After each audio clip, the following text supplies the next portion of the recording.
सर्वप्रथम सर्वांना श्री स्वामी समर्थ। 30 तारखेला गुढीपाडवा आहे। अगदी गुढीपाडवा आपण घरोघरी खूप उत्साहाने आणि आनंदाने साजरा करत असतो। ह्या दिवशी गुढी उभारला जातो, गोडाधोडाचा नैवेद्य केला जातो। ह्या दिवशी आपल्याला सूर्याला अर्घ्य द्यायचं आहे आणि त्यानंतर आपल्याला देवपूजा करायची आहे। देवपूजेनंतर आपल्याला दारात रांगोळी काढायची आहे, उंबरठ्याला लेपन हळदीचं करायचं आहे, त्यानंतर दिवा लावायचा आहे उंबरठ्यात आणि त्यानंतर आपल्याला गुढी उभारायचं आहे। गुढी उभारताना व्यवस्थितपणे गुढीचे वस्त्र, त्याला हार, नारळ जे पण आपल्या घरात आपण उभारतो गुढीसाठी ते सगळ्या वस्तू घेऊन यायच्या आहेत। गुढी उभारायचं आहे।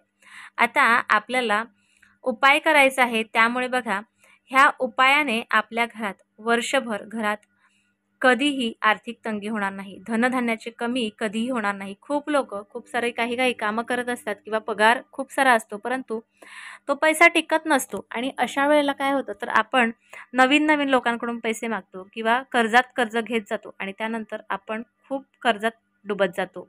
तर असं होऊ नये किंवा अशा गोष्टी आपल्या घरात धनधान्याच्या कमी कधीही होऊ नये, अशासाठी हा उपाय आहे।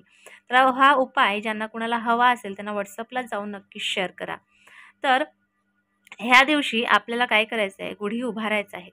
गुढी उभारल्याच्या नंतर आपल्याला बघा संध्याकाळी आपण 4-4:30च्या वेळेला हा गुढी उतरवत असतो।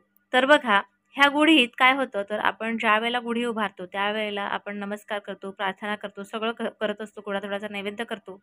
त्याच वेळेला ह्या गुढीत जो तांब्या आहे ह्याच्यात म्हणजे ह्या गुढीत प्रजापती लहरी आक्रोश होत असतात आणि त्यामुळे आपल्याला आपण काही केलेले उपाय फळास जात असतात। आता गुढीसाठी उभारलेला जो तांब्या आहे म्हणजे जो आपण तांब्या वापरतो तो कुठल्याही धातूचा असू द्या, तो तांब्या घ्यायचा गुढी उतरवल्याच्या नंतर आणि त्या तांब्यात आपल्याकडे जे पण कुठले धान्य असेल, तांदूळ असेल किंवा गहू असेल, हे तांब्यात पूर्ण भरून घ्यायचे। त्यानंतर त्यात 3 हळकुंड ठेवायचे आणि दक्षिणा ठेवायची। हा तांब्या आपल्या देवघरात ठेवायचा देवांपुढे आणि त्यानंतर प्रार्थना करायची का हा थोडासा छोटासा दान मी आजच्या दिवशी करणार आहे, माझ्याकडून हे दान व्यवस्थित होऊ द्या, व्यवस्थित माणसाला पोचू द्या, अशी प्रार्थना करायची। आणि त्यानंतर हे दान तुम्ही एखाद्या व्यक्तीला द्यायचे। हे दान देत असताना जो तांब्या आहे तो आपल्याकडे पुन्हा घेऊन यायचा आणि ह्यातले जे धान्य, दक्षिणा आणि हळकुंड आहेत हे गरजू व्यक्तीला द्यायचे। असं नका एखाद्या श्रीमंत व्यक्तीला तुम्ही देऊन याल, एखाद्या गरजू व्यक्तीला, त्याला खूप त्या दानाची गरज आहे अशा व्यक्तीला द्या आणि हा तांब्या घरी घेऊन या।